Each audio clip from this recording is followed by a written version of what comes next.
Taro ಅಂದರೆ ಏನು? ತಾರೋಚಿ ಅಂತ ಕರಿತಿದ್ರು. ಅದು ಸುಮ್ಮನೆ ಆಟಕ್ಕೆ ನಾವು ಹೆಂಗೆ ಆಕ್ಟಿವಿಟಿ ಆಗಿ ಯೂಸ್ ಮಾಡ್ತಾ ಇದ್ದೀವಿ. ರೈಡರ್ ವೇಟ್ ಅಂತ ಒಬ್ರು ಮತ್ತೆ ಸ್ಮಿತ್ ಅಂತ ಒಬ್ರು. ಇದರಿಂದ ನಾವು ಫ್ಯೂಚರೇ ಪ್ರಿಡಿಕ್ಟ್ ಮಾಡ್ಬೋದು, ಇದ್ರಲ್ಲಿ ಏನೋ ಎನರ್ಜಿ ಇದೆ ಅಂತ ಅವ್ರಿಗೆ ಅನ್ಸಕ್ ಶುರು ಆಗಿದೆ. ಈಗ ಟ್ಯಾರೋ ಮುಖಾಂತರ ಅವತ್ತಲ್ಲಿ ಆ್ಯಕ್ಚುಲಿ ಏನಾಯಿತು, ಏನು ನಡೀತು, ಯಾಕಾಯಿತು ಇದೆಲ್ಲ ತಿಳ್ಕೊಬೋದಾ? ಖಂಡಿತ ತಿಳ್ಕೊಬೋದು. ಪಾಸ್ಟ್ ಲೈಫ್ ಬಗ್ಗೆನೂ ತಿಳ್ಕೊಬೋದು, ಕರೆಂಟ್ ಲೈಫ್ ಬಗ್ಗೆನೂ ತಿಳ್ಕೊಬೋದು.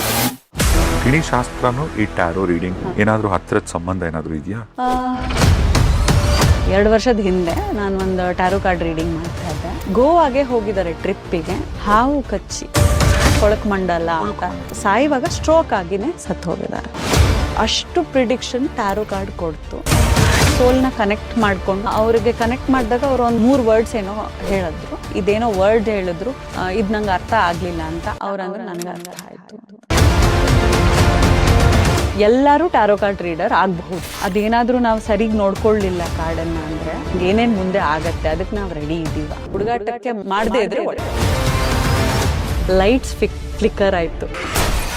ಅವ್ರಿಗೂ ಸೇಮ್ ಟೈಮ್ ಗೊತ್ತಾಯಿತು, ನನಗೂ ಸೇಮ್ ಟೈಮ್ ಗೊತ್ತಾಯಿತು. ನಾ ಹೇಳಿದ ತಕ್ಷಣ ಅವ್ರು ಹಿಂಗೆ ನೋಡಿಬಿಟ್ಟು ಹಿಂಗೆ ಮಾಡ್ಕೊಂಡು ನನಗೆ ಅನಿಸ್ತಾ ಇತ್ತು ಇಲ್ಲೇನೋ ಇದೆ ಏನೋ ಇದೆ ಅಂತ. ನಿಮಗೆ ಮಾತ್ರ ಅರ್ಥ ಆಯಿತು, ಬೇರೆಯವರೆಲ್ಲ ಹುಚ್ಚಿ ಅನ್ಕೋತಾ ಇದ್ರು.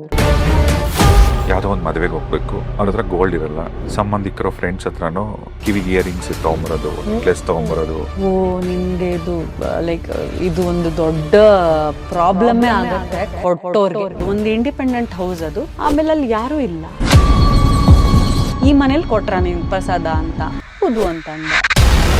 ಯಾರು ಇಲ್ಲಮ್ಮ, ಇಲ್ಲಿ ತಿಂಗ್ಳನ್ಗಟ್ಲೆ ಖಾಲಿ ಆಗಿದೆ, ಇದು ಪಾಳ್ ಮನೆ ಇದು, ಇಲ್ಲಿ ಯಾರು ಬಂದು ಕೊಟ್ರು ನಿಂಗೆ ಪ್ರಸಾದ ಅಂತಂದ್ರು. ನಂಗೆ ಅದಾದ್ಮೇಲೆ ಏನೂ ಆಗಿಲ್ಲ. ಬಟ್ ನಂಗೆ ವಿಷನ್ಸ್ ಬರ್ತಾ ಇದೆ ಅದಾದ್ಮೇಲೆ.